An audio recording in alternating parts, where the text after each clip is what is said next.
There are prisons with no walls, hells with no fire. They don't announce their presence with chains or guards. Instead, they arrive quietly, through habits, memories, and unspoken pain. They disguise themselves as normal, expected, just part of life. But make no mistake, these are real hells. Not mythological, not supernatural, but deeply human. They erode your soul in slow, silent ways. You don't even know you've been living in one until a part of you stops dreaming, stops growing, stops hoping. This is the story of those three hells: regret, resentment, and routine, and how to escape before it's too late. Regret is a time traveler. It walks with you now, but its origin is always the past.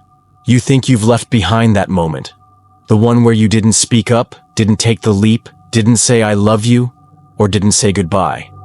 But regret doesn't stay in the past. It mutates. It embeds itself in your choices, making you fear new risks. It turns your memories into warnings rather than wisdom. Philosopher Søren Kierkegaard once said, "Life can only be understood backwards, but it must be lived forwards."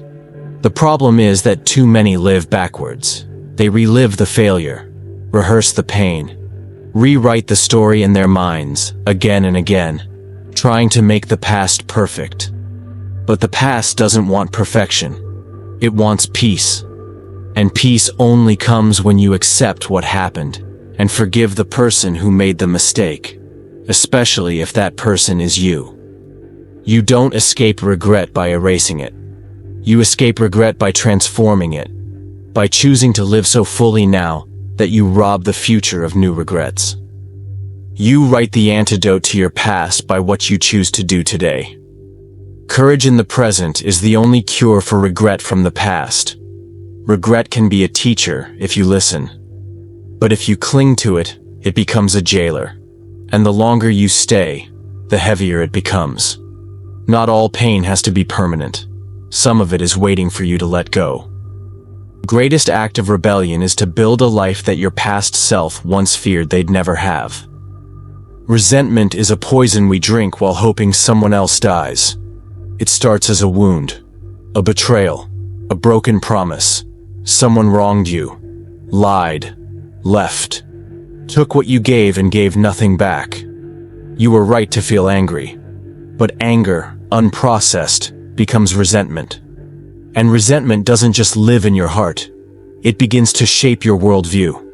It convinces you that everyone is selfish, that love is a lie, that trust is foolish. Marcus Aurelius wrote, "The best revenge is to be unlike him who performed the injustice." But many people seek emotional revenge. They punish future relationships for the failures of past ones. They wear bitterness like armor and call it wisdom. Resentment is seductive because it makes you feel powerful. You feel morally superior, justified in your coldness. But while resentment freezes your heart, the world keeps moving. And the cost is connection. The escape from this hell is not forgetting what happened. It's choosing not to be owned by it. It's realizing that the person who hurt you already took something. Don't give them your peace too.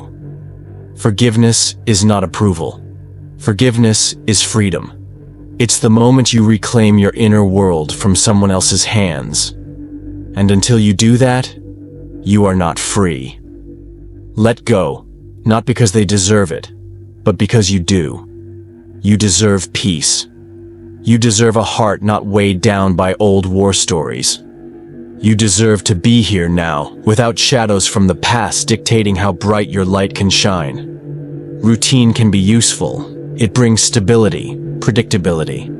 But it also carries a secret danger: the death of wonder.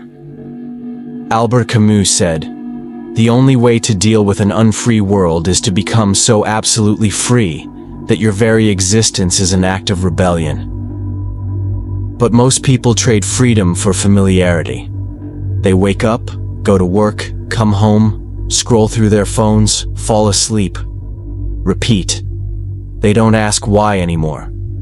Don't chase the stars, don't challenge themselves. They live in a loop, safe, numb, slowly decaying, lowly. The hell of routine is when you're alive, but not living. Philosophers have always warned against autopilot. Heidegger called it fallenness, when you're absorbed by the world and forget your own existence. When you let the noise drown out your inner voice. You escape this hell by reigniting your curiosity, by becoming a beginner again. Pick up a new skill, travel without a plan, ask difficult questions, create something, destroy something, change something, do anything that wakes you up. Routine isn't the enemy, mindless routine is. The soul dies when it stops evolving. You weren't born to repeat a script. You were born to write one, and rewrite it, and break it apart, and build it again. Freedom is not a destination. It's a daily choice to be awake, a rebellion against numbness, a refusal to become what the world expects. What makes these hells dangerous is not just their presence, but their connection. Regret fuels resentment. If only they hadn't done that to me. Resentment fuels routine. Why try again when it always ends the same? Routine fuels regret. I've wasted years not changing.